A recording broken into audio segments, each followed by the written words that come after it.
This is a how-to video on the order of which the interior pieces should be installed for a 70 to 81 Camaro and Firebird. Vehicle I'm using for this is a 77 Trans Am that I'm taking apart. I've got a 78 Trans Am and a 77 Camaro that I'm going to restore.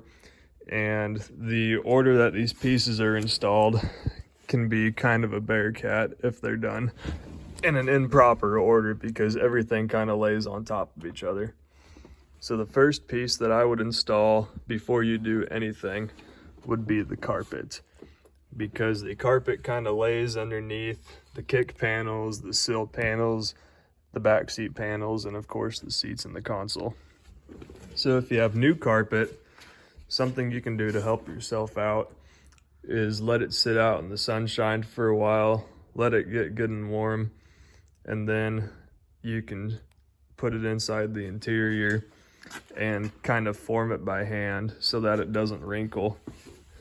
Another thing that helps a lot is if you need to put holes in the carpet for your seat belts or your floor tracks, a great thing that you can do is warm up the end of a punch and shove it through the seat belt holes from underneath, and then it creates a nice guide for all of your bolt holes and your threads.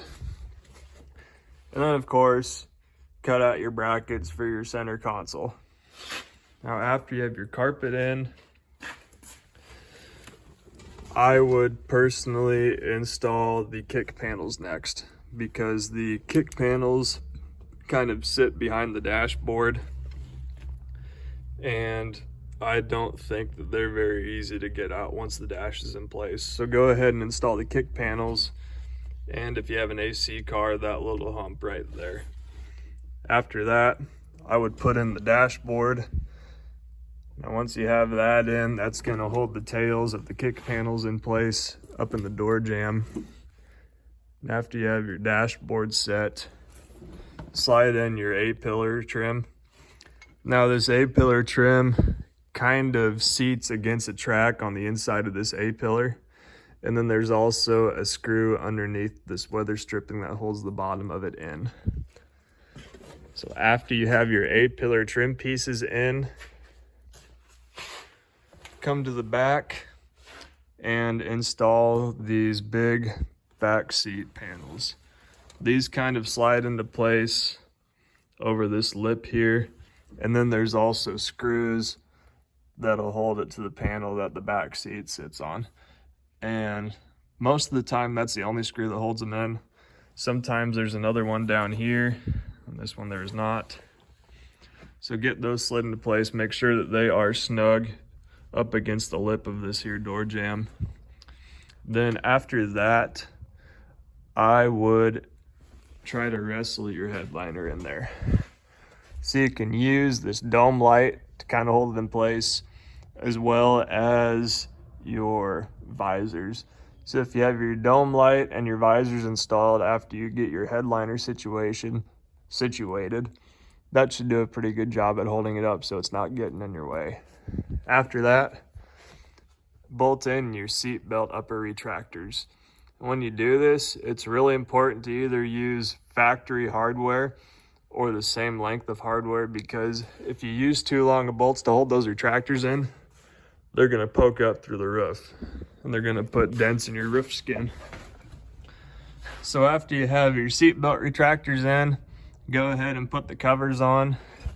There's a little slit in the covers right there that's held together by a little plastic tab that goes across.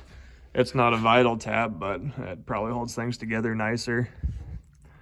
So after you have your covers in, looks like the best way to go about it would be to install your sail panels.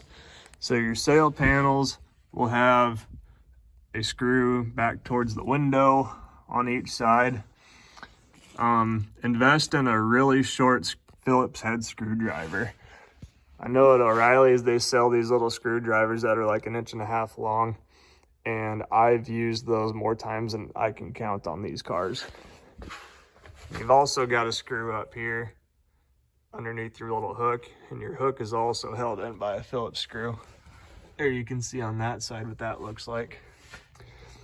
On the tails of these sail panels, there's a metal tang on the back side, and that tang slides in to this metal rail at the back of the package tray at the base of the window and keeps that put. And then, like the back seat panels, it also slides over this little rail that's inside the door jamb. So you can get all those screwed on, and then it looks like the next piece is this plastic piece here, this Y-shaped piece that goes over your window opening. And that's held on by a bunch of plastic clips on the inside that are usually pretty brittle. And then finally, this Phillips screw in the corner. And that'll hold the outer edge of your headliner put.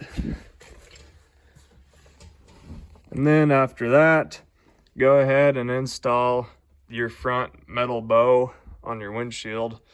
That obviously is just Phillips head screws, as well as the rear metal bow that's also held in by Phillips head screws.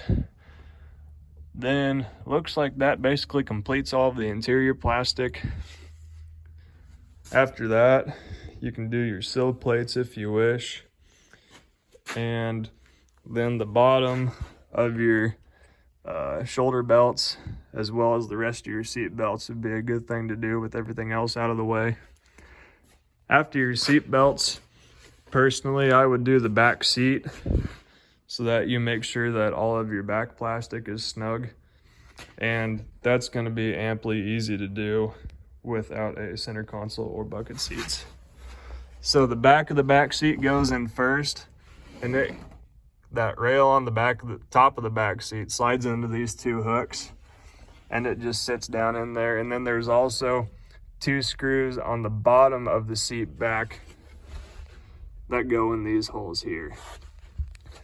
Now, the buns of the back seat can be a real pain to install, especially if you have a lot of sound deadening or if it's rusty like this thing is. What you got to do is you got to get those seat buns kind of wedged up under the bottom of the seat back, and then there's a big center rail on the seat buns that has to get slid into these notches here. So once you make it through these two holes in this notch, that bottom of the rail will kind of be held in place. So after you have your back seat in, I would go ahead and install the center console. This one has an aftermarket shifter. It's more or less the same process here. These automatics, the shifters anyhow, are held in by 4 bolts in the tunnel. And then there's this bracket here that the cable goes through. Now go ahead and install your shifter and run the cable through there, that little grommet. And then after that, you can slide your bare center console over the top of the shifter. So there's these 2 brackets here in the floor, and without the mat pocket installed in your console, you can get to the screws that hold your console to those metal brackets. And then there's also going to be these 2 holes up front here on the Firebird that hold the front mat pocket bracket still. So then once you got the console bolted down, you can put in the back console pocket and your shifter bezel. And finally, after your console, you can install your bucket seats. Now make sure that your seat tracks move freely before you install them. If they don't move freely, you're gonna have a hard time getting your bolts for your seat started, because if your seat is slid either all the way forward or all the way back, you won't be able to get to half of the seat bolts very easily. So make sure that your tracks are good and greased up, and that'll help you out immensely, because if you can slide your seat from one extreme to the other, then you will be able to get both ends of the seats bolted down a lot easier. And then I suppose door panels. Those are pretty self-explanatory. The top rails of the door panels kind of slide over these felts here, And then there's little clips that go around the perimeter, there, and then up the sides of the door. And then you've got your little escutcheon that holds the door panel still, as well as the window crank. And then depending on what kind of door panels you have, if it's these 2-piece panels, you'll have screws down here in this little pocket that hold it to a bracket that screws to the inside of the door, or you will have these long door pulls that hold the panel still. If you have any questions, feel free to comment down below and I'll get back to you as soon as I can. Thank you.